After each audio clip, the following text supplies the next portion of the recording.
The summer heat in New Orleans pressed down like a weight that refused to lift.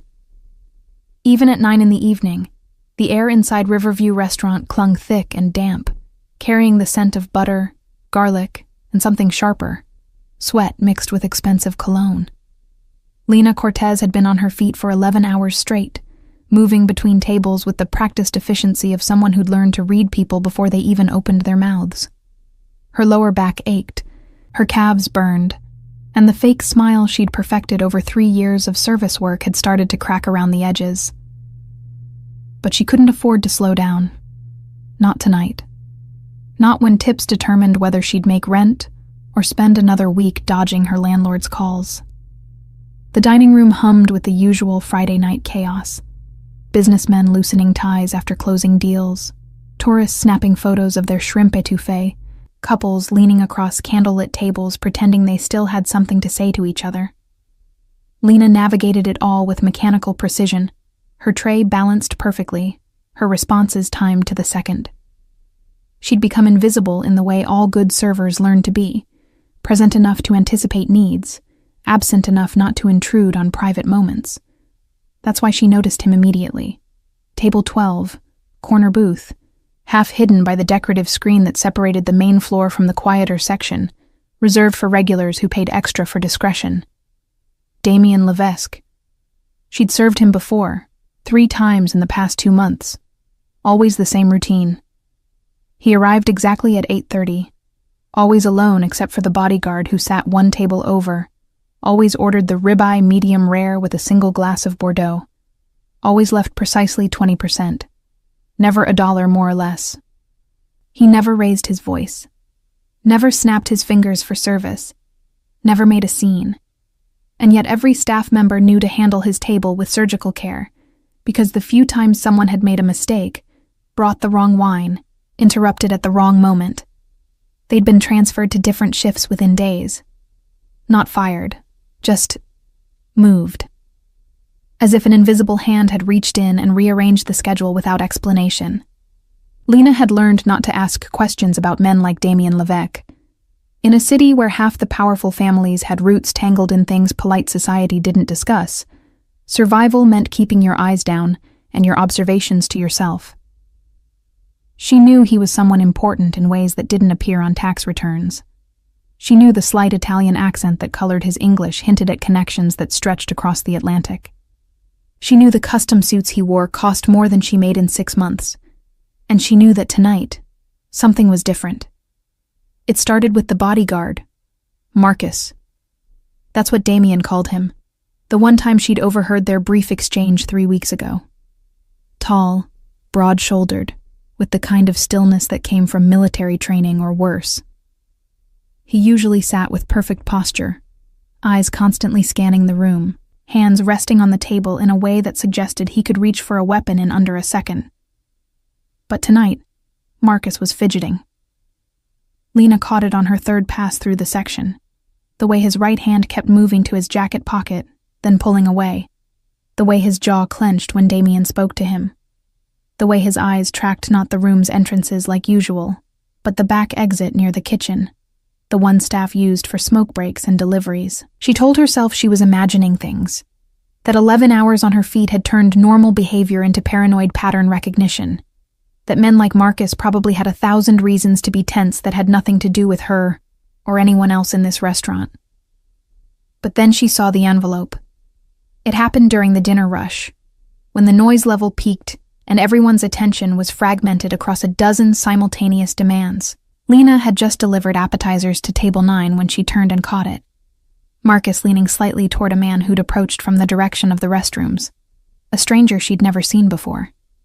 Middle-aged, unremarkable face, wearing a jacket too heavy for the summer heat. The kind of person you'd forget 2 seconds after they walked past. The exchange took maybe 3 seconds. The stranger's hand emerged from his pocket with a thin manila envelope.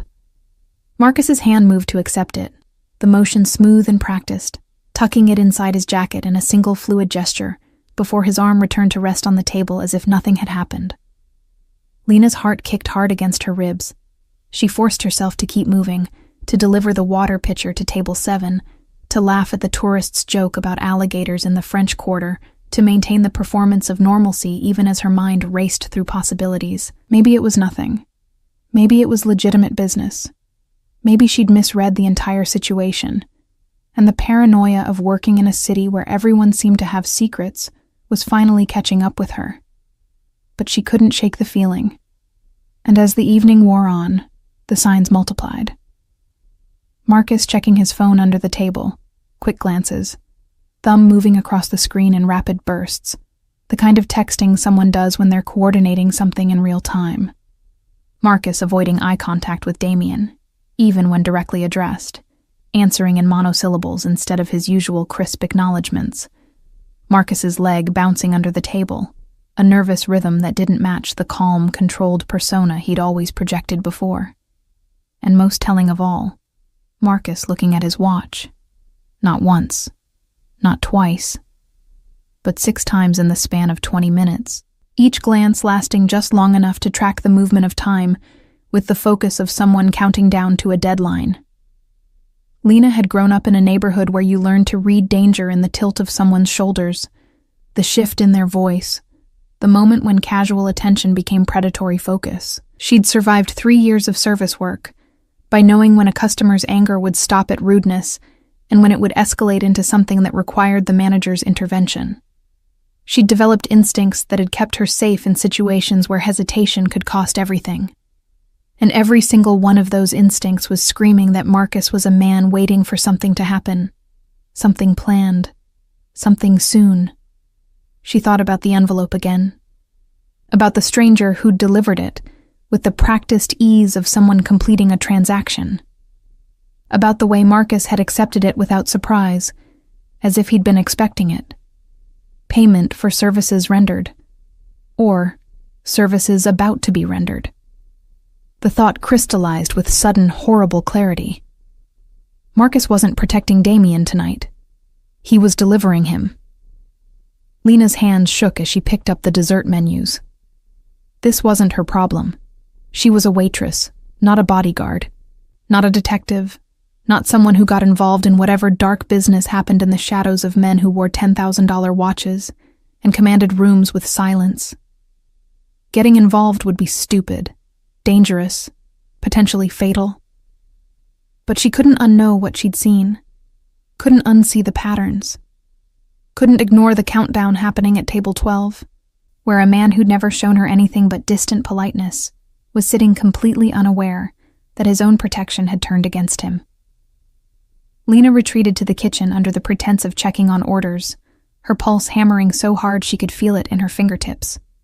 The industrial fans did nothing to cut through the wall of heat rising from the grills, and the controlled chaos of cooks shouting orders, pans clattering, and timers beeping created a wall of noise that felt both protective and suffocating. She pressed her back against the cool stainless steel of the walk-in refrigerator and forced herself to breathe. Think. Process. What exactly had she seen? A bodyguard accepting an envelope. A bodyguard checking his phone. A bodyguard looking tense. That wasn't evidence. That was speculation. She could be completely wrong. Marcus could be dealing with personal problems, financial trouble, family crisis, health issues. The envelope could contain anything. The phone checking could be about his sick mother, his kid's school emergency, his gambling debts. The tension could stem from 1,000 sources that had nothing to do with betrayal. But even as she tried to talk herself down, her mind kept circling back to one detail that wouldn't let go: the way Marcus had positioned himself tonight. Usually, his table gave him a clear line of sight to both entrances, the main doors at the front and the service exit in the back. Perfect placement for someone whose job was to identify threats before they materialized. But tonight, he'd chosen a different angle. Tonight, his back was partially to the front entrance. His attention focused primarily on that rear exit where the stranger had approached, where staff came and went without the kind of scrutiny guests received at the host stand. Tonight, Marcus had positioned himself to control not who came in, but who went out. "Lena, you good?" Rico, one of the line cooks, called over his shoulder while flipping a salmon fillet. "You look like you've seen a ghost." She pushed off the refrigerator, manufacturing a smile. Just hot. Needed a second. Tell me about it. We're drowning back here. He gestured at the ticket rail, where orders hung in a line that seemed to multiply every time she looked away. Table 8 is asking about their entrees. Right. Work. The job. The reason she was here and the thing that would keep her alive if she minded her own business and let whatever was about to happen without her interference. She grabbed Table 8's orders and pushed back through the swinging doors into the dining room. The ambient noise hit her like a wave. Laughter, conversation, the clink of silverware on china, the soft jazz playing through the restaurant's sound system. Normal. Everything looked completely normal.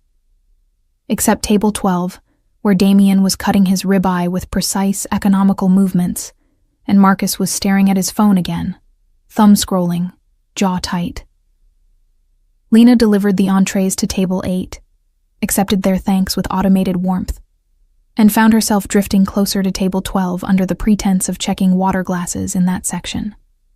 She was violating every rule of good service, hovering, lingering, inserting herself into a situation where she hadn't been summoned. But she couldn't help it. The countdown was happening whether she watched or not, and some part of her needed to witness it, to confirm she wasn't losing her mind. That's when she saw the second exchange. Marcus's phone buzzed. He glanced down, read something, then looked up. Not at Damien, but past him, toward that back exit. And in the doorway, half hidden by the decorative screen, stood another stranger. Younger this time, maybe late 20s, wearing a server's uniform that didn't quite fit right, the shirt untucked in a way that suggested he'd put it on in a hurry. Lena knew every staff member who worked Friday nights. This man wasn't one of them. Her breath caught as Marcus gave the smallest nod, barely perceptible, just a fractional dip of his chin. The fake server nodded back and disappeared into the hallway that led to the kitchen and the rear loading dock. Positioning. Coordination. Signals. This wasn't paranoia. This was a plan in motion. Lena's mind raced through options. She could tell the manager, but what would she say? That she had a bad feeling about a guest's bodyguard? That she'd seen him accept an envelope and text on his phone? None of that was evidence of anything criminal. She'd sound hysterical, and in the service industry, hysterical women got labeled as dramatic and unstable and found themselves on the schedule for terrible shifts. Or, worse, not on the schedule at all. She could call the police, but that came with its own problems. Men like Damien Levesque didn't appreciate police attention, even when it came from good intentions. And if she was wrong, if Marcus really was just having a bad night, and she'd triggered a police response based on nothing but instinct, the fallout would be catastrophic. She'd lose her job, possibly get blacklisted from other restaurants. In a city where reputation was everything, and the service industry ran on networks of mutual recommendations, that kind of mistake could follow her for years. She could do nothing. Walk away. Let whatever was going to happen, happen. Men like Damien had resources, backup plans, connections that people like her couldn't imagine. Maybe he already knew. Maybe this was some kind of test, some elaborate power play in a world where betrayal and counter-betrayal were just part of the game. Maybe her interference would do more harm than good. But as she watched Marcus check his watch again, the 7th time, she knew she couldn't walk away. Not because she was brave or heroic, or had some inflated sense of her own importance, but because she'd seen something she wasn't supposed to see, and if Damien died tonight because she'd kept silent, she'd carry that weight forever. The decision crystallized with sudden clarity. She couldn't warn him directly. Marcus would see, would know immediately that something had gone wrong. She couldn't make a scene without triggering whatever response Marcus and his accomplices had prepared for interference. She had one chance, one moment, one small window to slip information across the gap between her world and Damien's. She needed to write it down. Lena grabbed her order pad and pen, retreating to the service station where servers kept supplies and did their quiet calculations between tables. Her hand shook as she pressed pen to paper, trying to find words that would convey urgency without sounding insane, that would communicate danger without getting dismissed as the ravings of an overwrought waitress. Her first attempt was too long, too detailed, too easy to dismiss. She tore the page off, crumpled it, started again. The second attempt was too vague, too cryptic, too likely to be ignored as a prank or mistake. The third attempt hit the mark. Your bodyguard made a deal. You're the payment. Don't use the front exit. Simple, direct, specific enough to be actionable, vague enough not to reveal how much she'd actually seen. If she was wrong, he'd think she was crazy and forget about it. If she was right, those 20 words might save his life. She folded the note small, tucking it into her palm, and took a breath that did nothing to steady her racing heart. The dining room seemed to have grown quieter, or maybe she was just hyper-aware of every sound, every movement, every potential threat. She could see Marcus from here, still at his table, still checking his phone, still tracking time with the focus of someone waiting for a signal. Now or never. Lena picked up the leather check presenter from the service station and approached table 12 with the carefully neutral expression of someone performing a routine task she'd done 1,000 times before. Damien looked up as she approached, his dark eyes registering her presence with the kind of attention that suggested he remembered her from previous visits.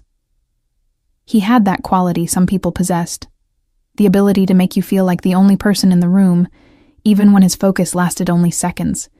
It wasn't warmth, exactly. More like the intensity of someone who'd learned that missing details could be fatal. "Just checking if you'd like dessert this evening, Mr. Levesque," Lena said, her voice steady despite the adrenaline screaming through her veins.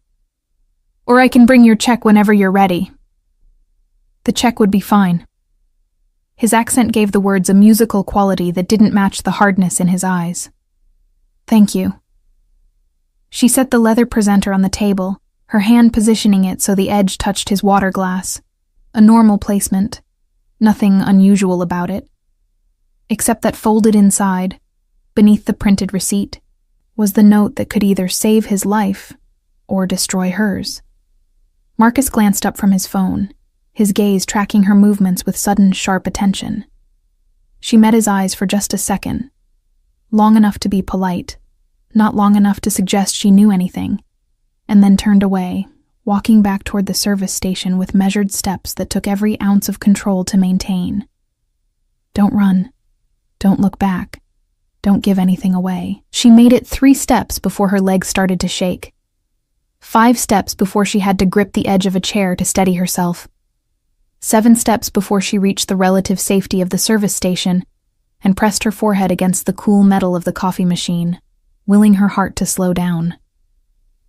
What had she just done? Behind her, she heard the subtle sound of leather sliding against wood. Damien opening the check presenter. Her entire body tensed, waiting for the reaction. Would he laugh? Call her over? Ignore it completely? Show it to Marcus? The seconds stretched into something liquid and endless, time moving at a pace that felt divorced from reality. The restaurant continued its normal rhythms around her. Orders being taken, food being delivered, couples arguing quietly over who would pay the bill. But Lena existed in a bubble of suspended animation. Every nerve ending focused on the man at table 12, and whatever was happening in his mind as he read those 20 words she'd risked everything to deliver. She couldn't see his face from this angle, couldn't read his reaction, could only wait and wonder if she'd just signed her own death warrant by inserting herself into business that belonged to a world she'd spent her entire life trying to avoid. Then movement. Damien's hand reaching into his jacket pocket, pulling out a slim leather wallet, the crisp sound of bills being placed inside the check presenter, the soft scrape of his chair as he stood. Lena's breath stopped. This was it, the moment of truth. Either he'd believed her and was about to act, or he'd dismissed her warning and was walking into whatever trap Marcus had arranged, and she'd have to watch it happen knowing she'd tried and failed. But instead of heading toward the front entrance, the normal route, the expected path. Damien turned and walked toward the kitchen, not quickly, not with any visible urgency. Just a calm, purposeful stride that suggested he'd made a simple decision about using the restroom, or speaking with the manager, or any of a dozen normal reasons a guest might head toward the back of the restaurant. Except Lena saw the micro-expression that crossed Marcus's face when Damien changed direction. Surprise, then confusion, then something that looked like the beginning of panic. Marcus stood abruptly, his chair scraping loud enough to draw attention from nearby tables. "Mr. Levesque," he called, his voice carrying a note of strain that broke through his usually perfect composure. "Sir, the restroom is—" But Damien didn't stop, didn't acknowledge him. Just kept walking with that same unhurried pace, disappearing through the swinging doors that led to the kitchen. And then everything happened at once. Marcus was moving toward the kitchen doors when his phone buzzed. He glanced down, read something, and his expression shifted from panic to something harder. He changed course, heading instead for the back exit, not running, but moving with clear purpose, one hand inside his jacket where Lena knew he kept his weapon. The fake server she'd spotted earlier emerged from the hallway, also heading for the exit, his hand pressed to an earpiece she could now see wasn't part of any restaurant-issued equipment. The dining room, oblivious to the currents of violence flowing beneath the surface of normal Friday evening service, continued its pleasant buzz of conversation and laughter. People eating expensive meals, celebrating anniversaries, making business deals, completely unaware that somewhere in the spaces between their tables, a betrayal years in the making was collapsing in real time. Lena stood frozen at the service station, her hands gripping the counter so hard her knuckles had gone white. Every instinct screamed at her to run, to hide, to distance herself from whatever was about to explode. But her feet wouldn't move. She'd started this by passing that note. She'd diverted Damien from walking into an ambush. And now she needed to see how it ended. Needed to know if her intervention had saved him or just delayed the inevitable. The kitchen doors swung open again, and Rico emerged carrying a tray of desserts, completely unbothered. "Hey, Lena, Table 6 wants to see you about. Are you okay? You look like you're gonna pass out." She tried to respond, but her throat had closed around the words. Instead, she just shook her head, her eyes still tracking the back exit where Marcus and the fake server had disappeared. "Seriously, you need to sit down." Rico set the tray on the service station and gripped her elbow, his touch bringing her back into her body, into the present moment. "When's the last time you ate something? You're white as a sheet." "I'm fine," she managed, her voice coming out hoarse. "Just need a minute. Take 5 in the office. I'll cover your section." She wanted to argue, wanted to stay and watch for whatever came next, but Rico was already guiding her toward the back hallway, past the kitchen, toward the small manager's office where staff went to cry or quit or hide when the pressure of public-facing service became too much. They passed the open door to the loading dock, and Lena caught a glimpse of the alley beyond. Dark, except for the single security light that cast everything in harsh shadows. Empty. No sign of Marcus or the fake server or anyone else who might have been waiting there.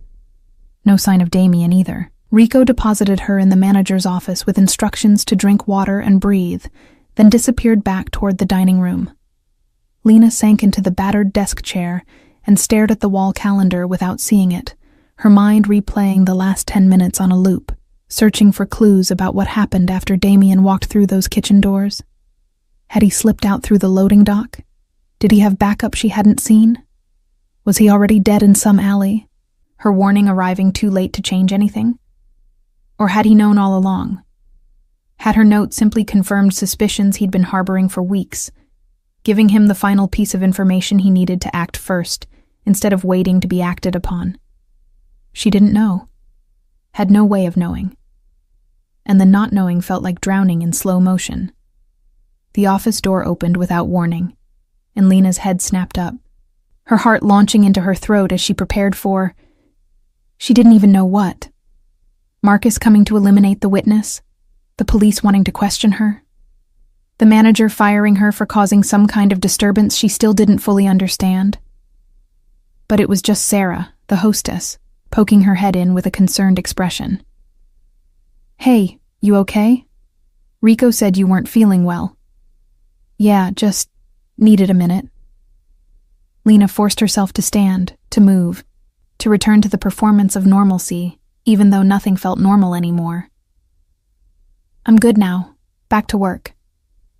"You sure? Because if you need to go home..." "I'm sure." She pushed past Sarah and back into the kitchen, where the organized chaos continued unchanged. Cooks shouting orders, plates being assembled, the industrial dishwasher roaring through another cycle. Everything exactly as it had been before she'd passed that note, before Damien had disappeared, before the world had tilted sideways. Lena returned to the dining room, her legs still unsteady, and scanned for table 12. Empty. The dishes had been cleared. The check presenter was gone. In its place sat a neat stack of bills, payment for the meal, plus exactly 20% gratuity, just like always. As if nothing unusual had happened. As if Damien Levesque had simply finished his dinner and left like any other customer. Except he hadn't used the front door. And Marcus hadn't returned. And somewhere in the city beyond these walls, consequences were unfolding that she'd set in motion with 20 words on a piece of paper. The rest of Lena's shift passed in a fog of mechanical action. She took orders without hearing them, delivered food without tasting it in her mind, smiled and nodded, and performed the elaborate dance of service work, while her thoughts spiraled through increasingly dark scenarios. Every time the front door opened, she tensed, expecting police or men in expensive suits, or Marcus returning to tie up loose ends. Every unexpected sound made her flinch. Every shadow in her peripheral vision became a potential threat. But nothing happened. The dinner rush wound down into the quieter, late-night crowd. Tourists lingered over coffee. Local regulars nursed final drinks at the bar. The kitchen started breaking down their stations. And Lena moved through it all like a ghost haunting her own life, present, but not really there. By the time her shift ended at midnight, she'd convinced herself she'd imagined the whole thing, that her overactive pattern recognition had assembled normal events into a paranoid fantasy, that tomorrow she'd wake up and laugh at herself for writing that melodramatic note and sneaking it onto a customer's table like she was living in some kind of thriller novel instead of just surviving another Friday night in the service industry. She changed out of her work clothes in the tiny employee bathroom, stuffing her sweat-damp shirt into her bag and pulling on the oversized cardigan she wore for the walk home. The restaurant had mostly emptied by now, just a few stragglers at the bar and the closing staff counting out their tills. She waved goodbye to Rico and Sarah, declined their offer to wait for her so they could walk out together, and pushed through the back exit into the humid New Orleans night. The alley behind Riverview looked different in the dark. Longer, narrower, full of shadows that the weak security light couldn't quite dispel. Dumpsters lined one wall, their lids closed but still emanating the sweet rot smell of garbage in summer heat. The buildings on either side rose high enough to block most of the ambient light from the street, creating a corridor of darkness that Lena had to walk through to reach the main road. She'd made this walk hundreds of times before without thinking twice. But tonight, every step felt weighted with possibility. Her ears strained for sounds that didn't belong. Footsteps behind her, breathing in the shadows, the scrape of metal on metal that might be a weapon being drawn.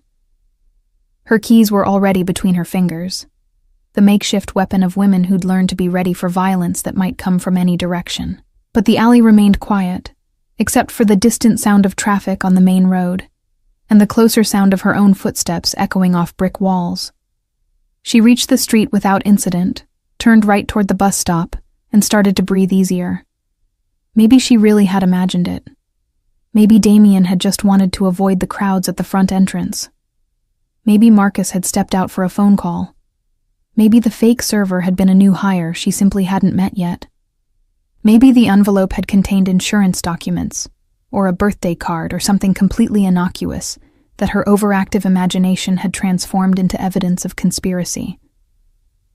The bus arrived on schedule, mostly empty at this hour.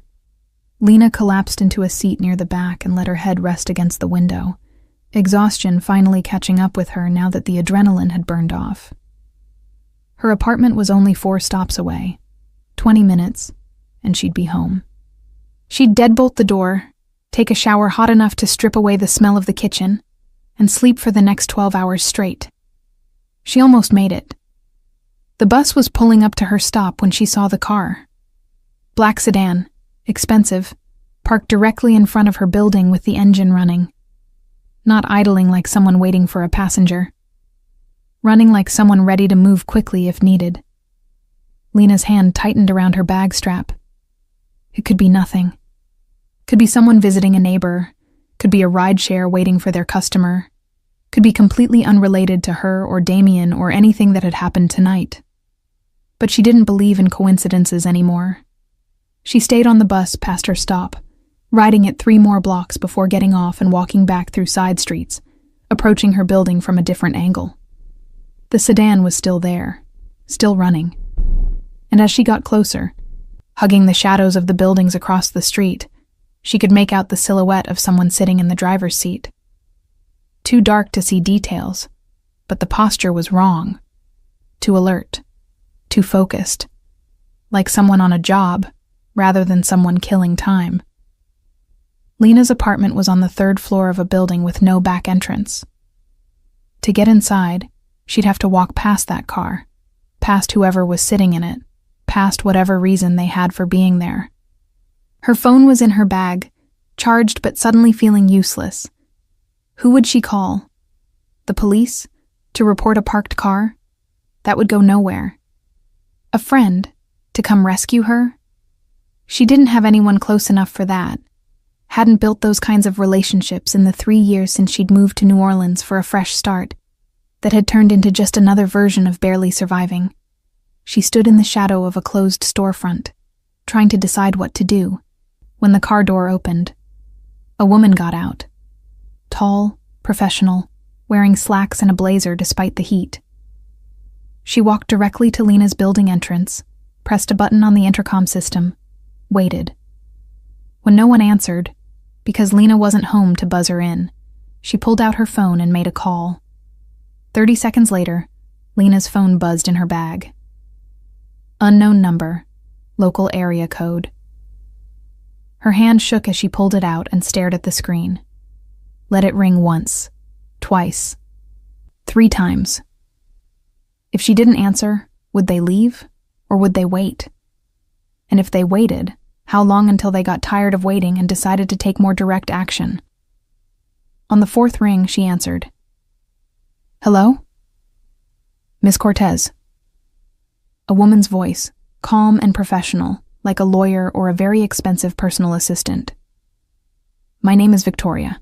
I work for Mr. Levesque. He'd like to speak with you briefly if you have a moment. I'm parked outside your building. Lena's mouth went dry. I don't know what you're talking about. I don't know any Mr. Levesque. Yes, you do. You served him dinner tonight at Riverview. You also provided him with information that proved extremely valuable. A pause. He'd like to thank you personally. The words, thank you, shouldn't have sounded threatening. But something in Victoria's tone made it clear this wasn't really a request. This was a summons dressed up in polite language, the kind of invitation that came with consequences if declined. I can't right now, Lena said, backing further into the shadows. I'm not home. You're standing in the doorway of Paolo's bakery, which is closed for the night. Victoria's voice remained pleasant. You're wearing a gray cardigan over a white tank top. Your hair is pulled back in a ponytail. Should I continue? Fear shot through Lena's chest like electricity. They'd been watching her, following her, tracking her movements with enough precision to know exactly where she was, what she was wearing, how she'd tried to avoid them. What does he want? Her voice came out smaller than she intended. To talk. Nothing more. I promise you're not in danger, Miss Cortez. If Mr. Levesque wanted to harm you, we wouldn't be having this conversation. Another pause. He simply wants to meet the person who saved his life. Is that so unreasonable? Lena's mind raced through options. Run. But where? They clearly had resources to find her. Hide. But for how long? Call the police and say what? That she'd gotten involved in something she didn't understand and now couldn't get out? If I agree to meet him, she said slowly, will you leave me alone after? That depends on what's discussed, but I can guarantee your safety during the meeting and transport both ways. You have my word. The word of a stranger working for a man she'd served dinner to 3 times. Not exactly reassuring, but what choice did she have? Okay, Lena heard herself say, but somewhere public, not his house or office or wherever. Of course, there's a coffee shop on Magazine Street, La Petite Rose. Do you know it? She did. Open 24 hours, usually busy even late at night with the post-bar crowd, public enough to feel safer than an alley or a private residence. I can be there in 20 minutes. Perfect. Mr. Levesque will meet you there. Victoria paused. And Miss Cortez? Thank you for agreeing. He doesn't forget people who help him. That's not common in his world. The line went dead before Lena could respond. She stood in the doorway of the closed bakery for another minute, trying to process what had just happened.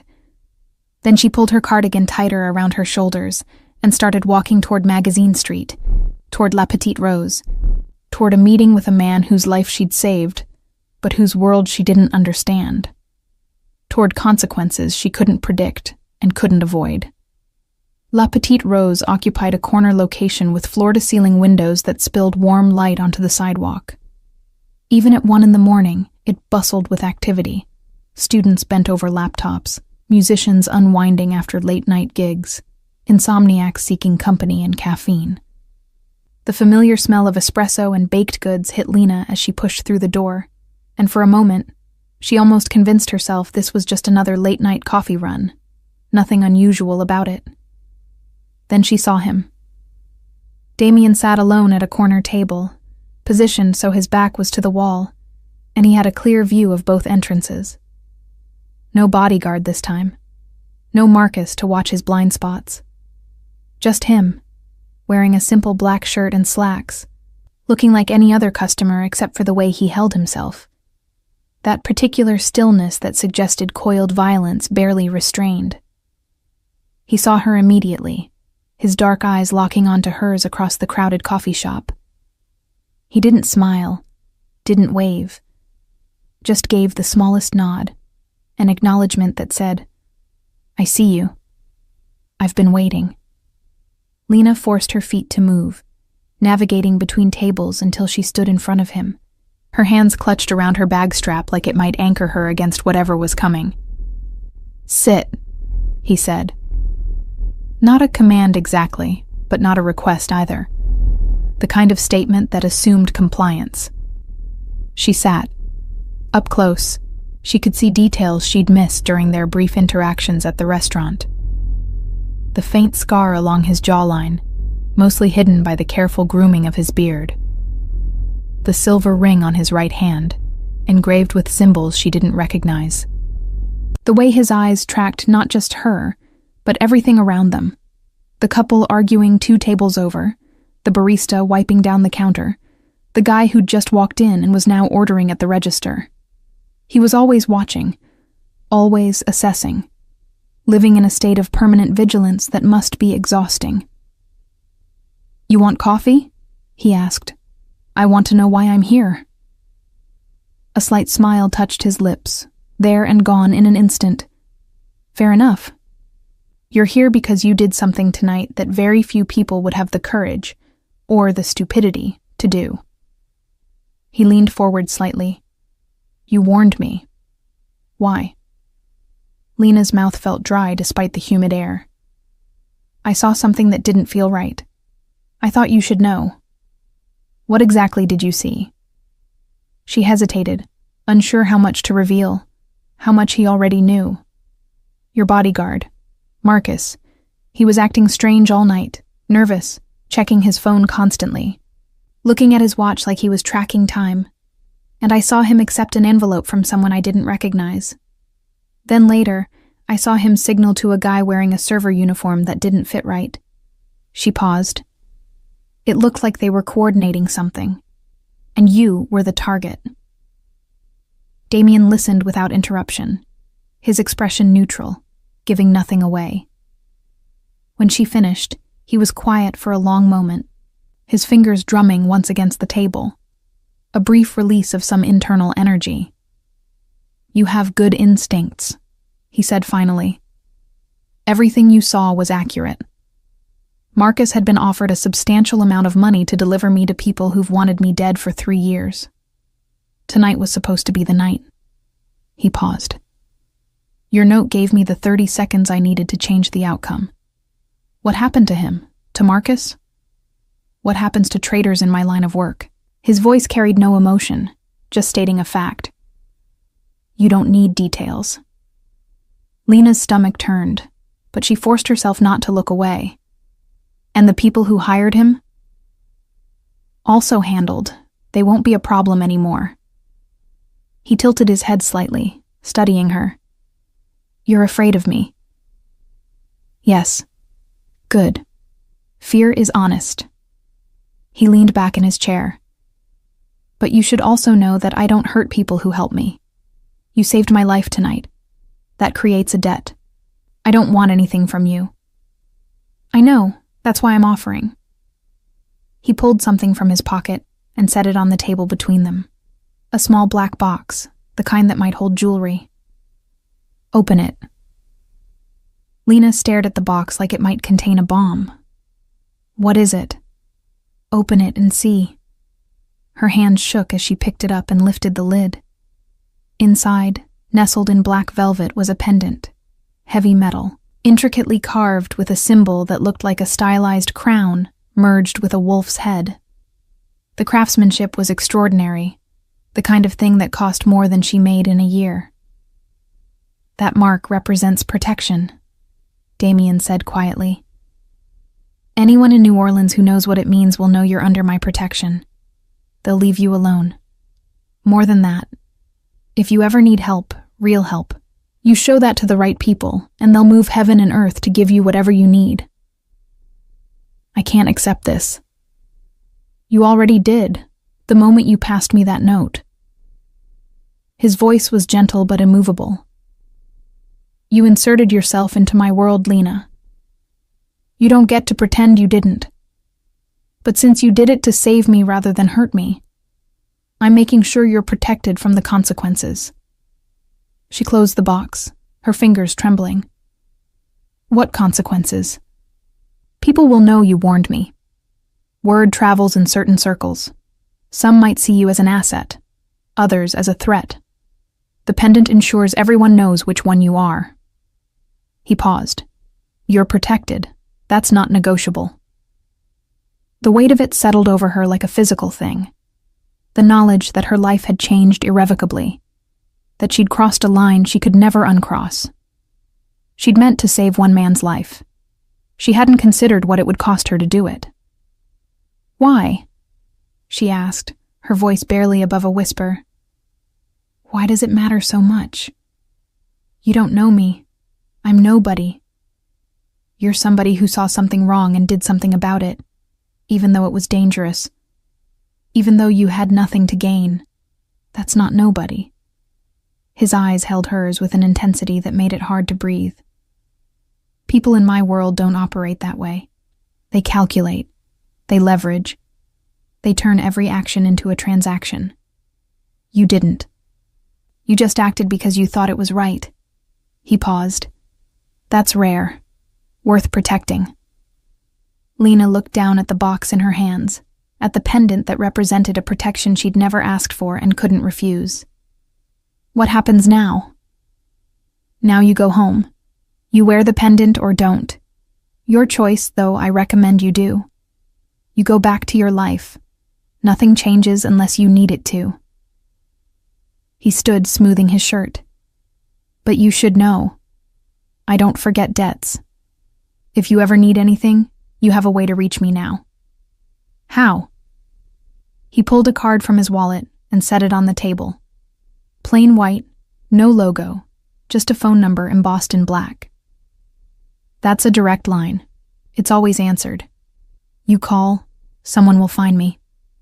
She picked up the card, studying the number like it might reveal secrets. "And if I never call?" "Then you never call, but you'll still be protected. That doesn't expire." He started to walk away, then paused and turned back. "One more thing. The restaurant. You should know that I own Riverview. I have for 5 years. The management company is just a front." Lena's head snapped up. "What?" "I'm telling you because you should know who you're working for. If that changes anything, if you want to leave, there will be no consequences. Full recommendation, severance pay, whatever you need." He held her gaze. "But if you stay with full knowledge. I don't like secrets. Not with people who've earned honesty." The revelation hit her like a physical blow. She'd worked at Riverview for 3 years, never knowing who actually signed her paychecks, never knowing the quiet customer at table 12 was the man who owned the whole operation. "Why tell me?" "Because you passed me a note that saved my life. I think you've earned transparency." A slight smile. "And because I think you'll stay.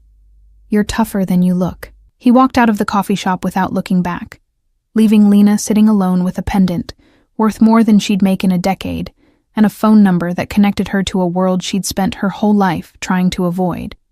She stayed there for another hour, drinking coffee she didn't taste, trying to process what had happened, trying to understand how a single moment of instinct, seeing something wrong and choosing to act, had tangled her life with someone who operated by rules she didn't understand.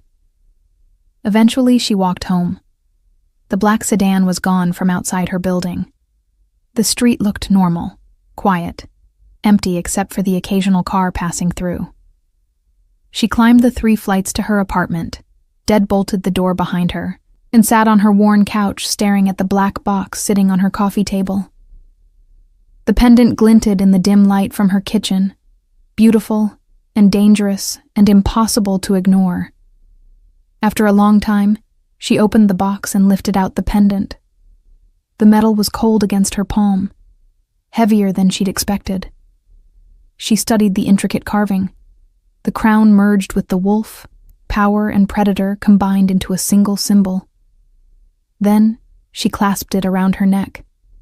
3 weeks passed before Lena saw Damien again, though his presence haunted her days in more subtle ways. The pendant stayed around her neck, hidden beneath her shirt during work shifts, an invisible weight that reminded her with every movement that her life had changed in ways she was still trying to understand. At first, nothing seemed different.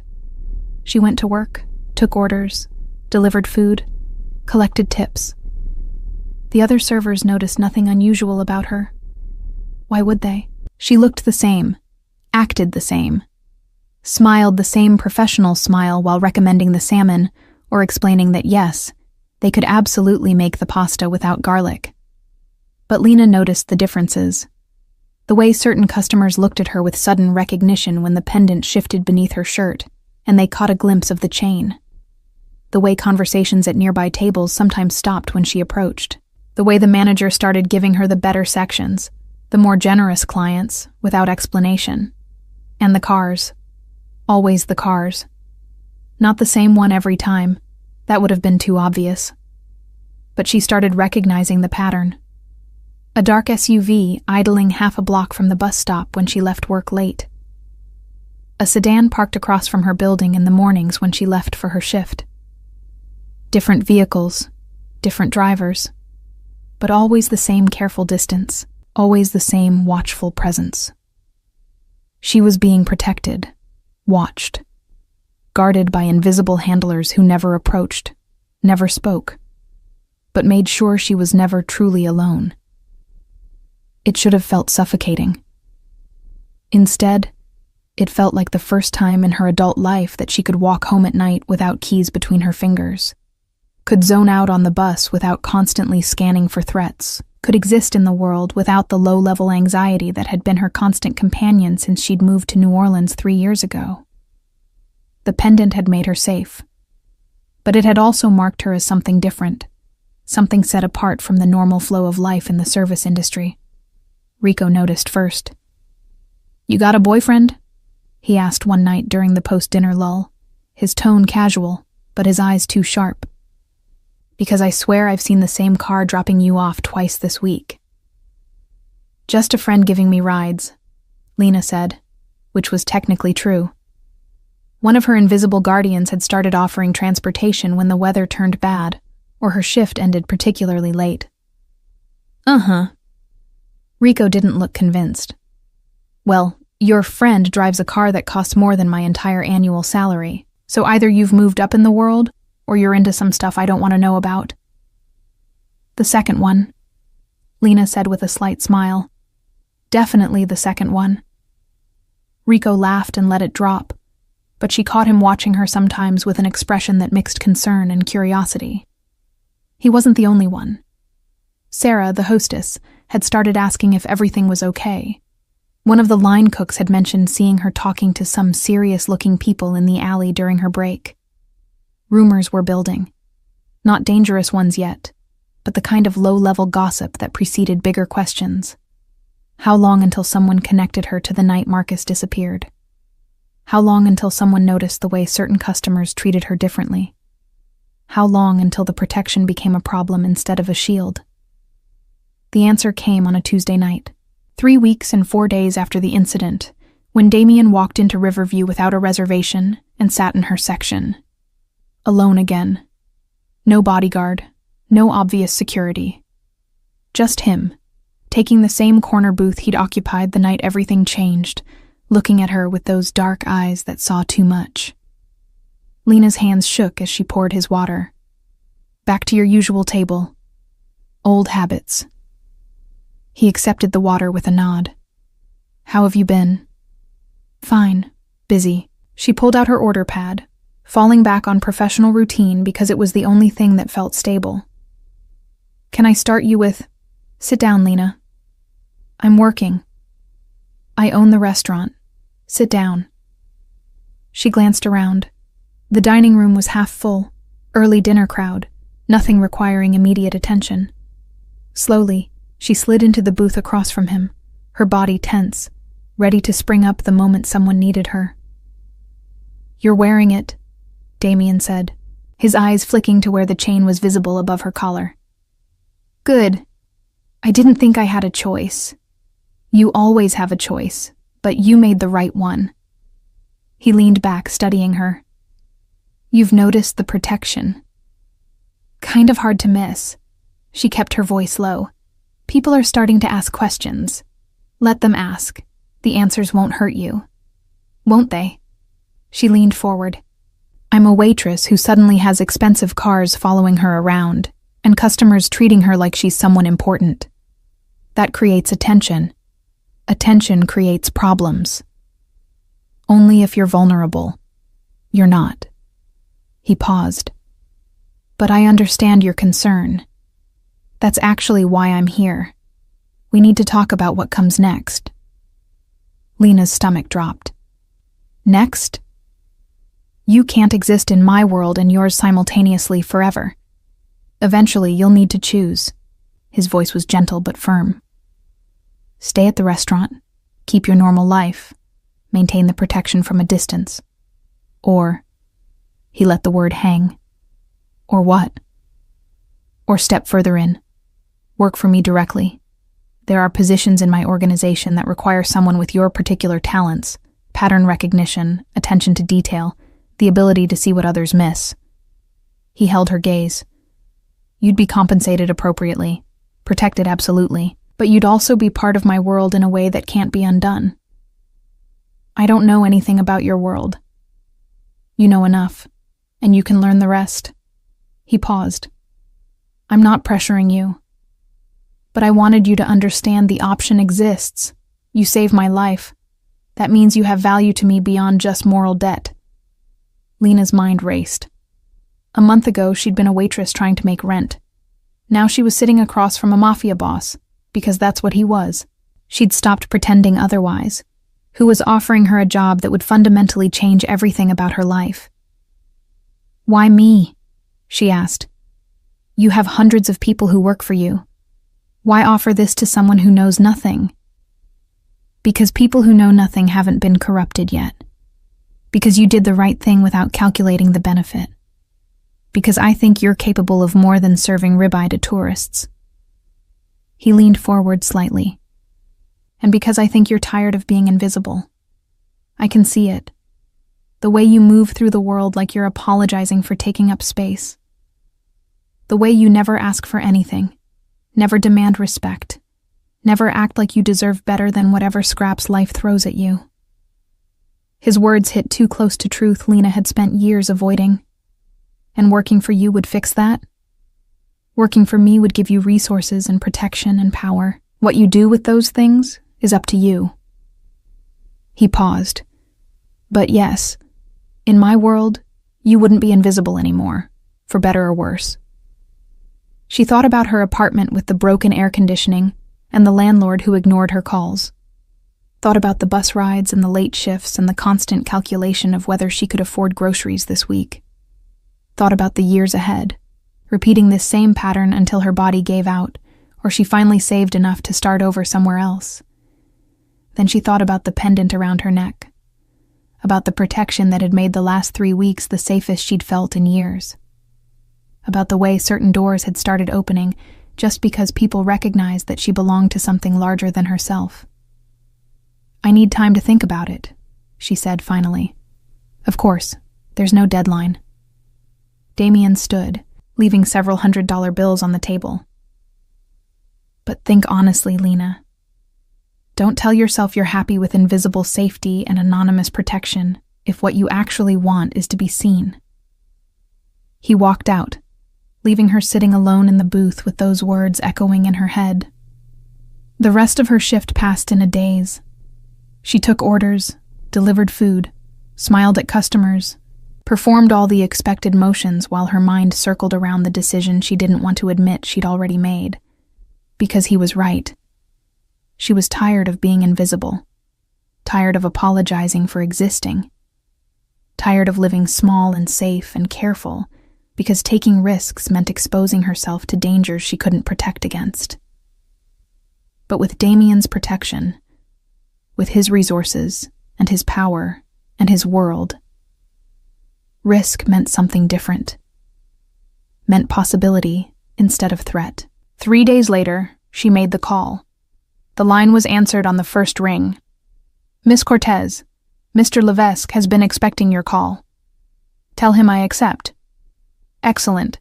Someone will be in touch within the hour regarding transition logistics." She hung up and sat on her worn couch, staring at the wall, feeling the weight of the choice she'd just made settle into her bones. An hour later, exactly as promised, there was a knock at her door. When Lena opened it, Damien stood there, alone, holding a leather portfolio. Quick response time on the decision. "I figured if I was going to do it, better to do it fast before I talked myself out of it." Smart. He stepped inside when she gestured, his presence making her small apartment feel even smaller. "I have paperwork for you to sign. Employment contract, non-disclosure agreement, banking information for direct deposit. It's all standard, but you should read everything carefully." She took the portfolio and flipped through the documents. The salary number made her stop breathing for a moment, more than she currently made in a year, listed as a monthly payment. "This can't be right." "It's right. That's entry level for the position I'm offering you." He pulled out a sleek phone, newer model than anything she'd ever owned. "Encrypted. Direct line to my office and key personnel. You'll receive training over the next 3 weeks. Basic security protocols, how to recognize threats, emergency procedures. Nothing dangerous yet. Just information." "Yet," she repeated softly. "Yet. You'll start with analysis work. Reviewing reports, identifying patterns, flagging inconsistencies. The same skills you used to spot Marcus's betrayal, but applied systematically." He paused. "Eventually, if you're good at it, and I think you will be, There are opportunities to move into more active roles, but no pressure. You decide your own path. Lena set down the portfolio and looked at him directly. Why are you doing this? Really? Because loyalty is rare. Because competence is valuable. Because I think you're capable of more than you've been allowed to become. He held her gaze. And because the night you passed me that note, you proved you could make the hard choice when it mattered. I need people who can do that. She thought about all the reasons she should say no, about the normal life she'd be leaving behind, about the danger she'd be walking toward. Then she thought about the alternative. More years of invisible safety, more shifts at Riverview, more apologizing for taking up space in a world that barely noticed she existed. When do I start? Damien smiled, the expression transforming his usually severe features into something almost warm. Tomorrow. But tonight we celebrate your last shift as a waitress. He gestured toward the door. There's a car waiting. I'm taking you to dinner, somewhere you won't have to serve anyone. Lena grabbed her jacket, her heart pounding with something that felt like fear and anticipation, and the dangerous thrill of stepping off a cliff into empty air. As she followed Damien out of her apartment and down to the waiting car, not one of the surveillance vehicles, but a sleek sedan with a driver who nodded respectfully. She realized she'd made a choice that couldn't be unmade. She'd stopped being invisible. And as the car pulled away from the curb, carrying her toward whatever came next, Lena touched the pendant at her throat and thought about that night at Riverview, when she'd slipped a warning to a stranger who turned out to be anything but. She'd saved his life. And in doing so, she'd changed her own. The car wound through the French Quarter, past the neon-lit bars and restaurants where tourists stumbled between venues, past the quieter residential streets where iron balconies dripped with jasmine, until they reached a part of the city Lena had only seen in passing, the Garden District, where mansions hid behind walls and gates that whispered old money and older secrets.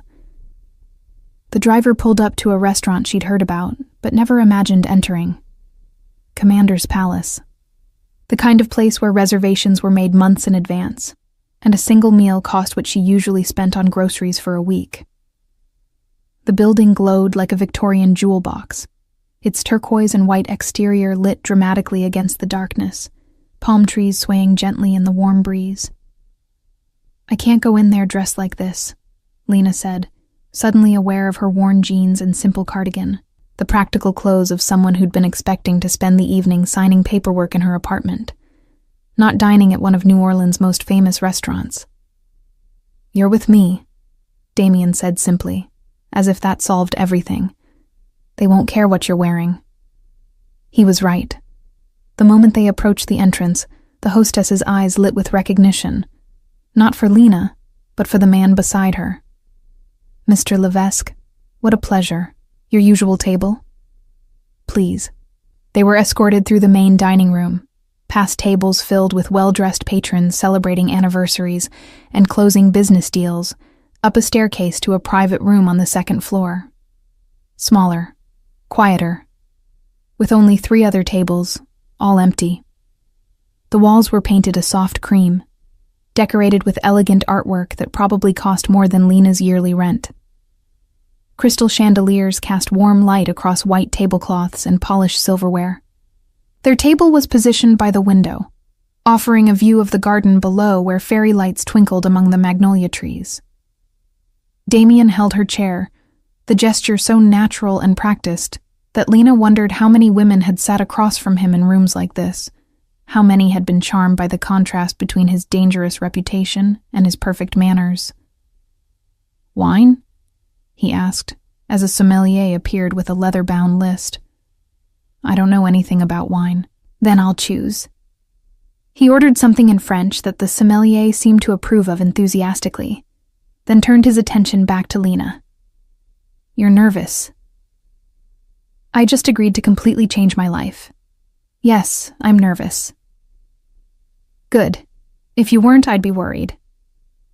He leaned back as the sommelier returned with a bottle, performed the ritual of presenting, opening and pouring with practiced elegance.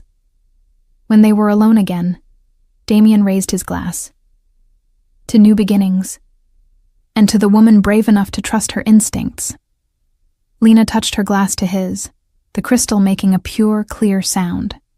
The wine was rich and complex, tasting of dark fruit and something earthy she couldn't identify. She'd never had wine that cost more than $15 a bottle. This one probably cost more than her security deposit. "Tell me something," Damien said after they'd ordered. Or rather, after he'd ordered for both of them, somehow knowing she wouldn't object. "Why did you come to New Orleans? You're not from here. I can hear it in your accent. Midwest, maybe? Illinois?" "Indiana, small town outside Indianapolis." She set down her glass, surprised he'd noticed. Most people didn't catch the subtle flattening of her vowels. "I came here 3 years ago for a fresh start. Wanted to be somewhere different. Somewhere I could be anonymous. And instead, you ended up working for me. Life is weird that way." He smiled, the expression reaching his eyes for the first time. "It is. What were you running from? Indiana, I mean. What made you need a fresh start?" The question was casual, but Lena sensed the real interest behind it. This was a test, she realized. He was measuring her honesty, her willingness to be vulnerable, her ability to share information that could be used against her if he were the kind of man who weaponized people's pasts. "Nothing dramatic," she said carefully. "Just a life that felt too small. A town where everyone knew everyone, and nothing ever changed. I was 22, working at a diner, dating a guy I'd known since high school, living in an apartment 2 blocks from my parents' house. And one day I woke up and realized if I stayed, that would be my entire life. Same town, same job, same everything. So I got in my car with 2 suitcases and drove until I hit a city that felt big enough to get lost in. And you chose New Orleans. I chose warmth. I was tired of Indiana winters. Figured if I was going to start over, might as well do it somewhere I wouldn't freeze half the year." She paused. "Turns out the heat here is its own kind of punishment." Damien laughed, the sound surprising in its genuineness. "That it is, but you stayed. 3 years is long enough to leave if you weren't finding what you came for." "I guess I got comfortable with being invisible. It's easy here. Nobody asks questions. Nobody expects anything. You can just exist." She met his eyes. "Until you passed me that note and everything changed." "I didn't pass you a note. You passed me one. Same difference. The point is, I stopped being invisible the moment I made that choice." "Do you regret it?" She thought about the question honestly, turning it over in her mind while the server arrived with their first course. Oysters, Rockefeller, the shells arranged artfully on a bed of rock salt, still steaming. She'd never had oysters before, had always thought of them as something rich people ate while making deals that determined other people's fates. "No," she said finally, picking up the tiny fork with care. "I don't regret it. I'm terrified of what comes next, but I don't regret the choice." Terrified is honest. I respect that more than false bravado. Damien ate an oyster with practiced ease. Most people who enter my world try to act like they're not afraid, like they belong from day one. It's a performance, and usually a bad one. Fear is the appropriate response to stepping into something you don't understand. It keeps you careful, keeps you alive. Is that supposed to be reassuring? It's supposed to be true. I won't lie to you about what you're walking into, Lena. This world has rules that aren't written down. Consequences that happen in shadows. People who smile while planning your destruction. You need to understand that from the beginning. The oyster turned to ash in her mouth. Then why bring me into it at all? Why not just keep me protected from a distance like you said was an option? Because I think you're capable of more than safety. And because I need people around me who aren't already shaped by this world. You see things others miss, because you haven't been trained to ignore your instincts in favor of protocol. He paused, studying her. But I also need you to enter this with full awareness. If you want to change your mind, now is the time. Before you sign anything. Before you're too deep to extract yourself cleanly. Lena set down her fork and looked at him directly. If I walk away now, what happens? You go back to your apartment. Back to Riverview. Back to your life. The protection stays. You've earned that. But the opportunity closes. I don't offer twice. And if I stay? Then starting tomorrow, you begin learning how to exist in a world where trust is currency and betrayal is common. You learn to recognize threats. You learn to protect yourself. You learn to see the patterns that others miss.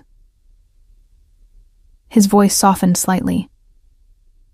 You learn to stop apologizing for taking up space and start demanding the respect you deserve. The last part hit her harder than she expected, because he was right. She'd spent her entire adult life making herself smaller, quieter, less demanding, apologizing for needing things, accepting whatever scraps were offered, and being grateful for them. And she was tired, so deeply tired of living that way. I'm staying, she said firmly. I'm signing the papers. I'm taking the job. I'm doing this. Damien's expression shifted into something that looked almost like pride. Good. Then let's enjoy dinner. Tomorrow, the real work begins. But tonight, you get to experience what it's like to not serve other people for once. The rest of the meal was extraordinary. Course after course of food Lena had only read about in magazines. Turtle soup with sherry, Gulf fish with brown butter, quail with foie gras. Each dish was a revelation, flavors so complex and perfectly balanced that she understood for the first time why people paid hundreds of dollars for meals like this. It wasn't just food, it was art, experience, a demonstration of what became possible when resources met skill, met care. Between courses, they talked. Not about business or danger or the world she was entering, but about smaller things. Books they'd read, movies that had surprised them, the strange magic of New Orleans, the way the city felt alive in ways other places didn't. Damien told her about growing up in Sicily, about learning English from American movies, about the first time he'd tasted real Cajun food, and realized Louisiana had its own kind of dangerous magic. His guard dropped incrementally as the evening progressed, the severe mask he wore in public softening into something more human. And Lena found herself relaxing in a way she hadn't expected. This man, who commanded fear with his silence and had people killed for betrayal, was also someone who could quote Tennessee Williams and debate the merits of different hot sauce brands and laugh at his own mistakes. By the time dessert arrived, bread pudding souffle that rose impossibly high and melted on her tongue, Lena had stopped thinking of him as the mafioso from Table 12 and started seeing him as just Damien. Complicated, dangerous, but also unexpectedly kind in moments when kindness wasn't required. Thank you, she said as they lingered over coffee. For this. You didn't have to do any of it. I wanted to. You deserve to be celebrated for making a hard choice. And I wanted you to see what your new life can include. Not just danger and secrecy, but also beauty, pleasure, experiences you couldn't access before. He paused. Working for me isn't just about risk. It's also about reward. The car ride back to her apartment was quiet, both of them lost in thought. When they pulled up outside her building, Damien walked her to the door despite her protests. Tomorrow morning, 9 a.m., someone will pick you up, he said. Bring the signed paperwork, wear comfortable clothes. The first day is orientation and basic security training. I'll be ready. He turned to leave, then paused and looked back. Lena, you made the right choice tonight. Both times. Both times? Passing me that note 3 weeks ago, and accepting my offer tonight. Both were brave. Both were right. His eyes held hers in the darkness. I'm glad you trusted your instincts. Then he was gone, moving down the sidewalk to where the car waited, leaving Lena standing on her doorstep with her heart racing and her future stretching ahead like an open road leading into darkness. She climbed the stairs to her apartment, signed the paperwork with hands that only shook a little, and set her alarm for 6 a.m. Tomorrow, everything would change. But tonight, for the first time in 3 years, Lena fell asleep feeling like she'd finally stopped running from herself and started running towards something that might actually be worth the risk.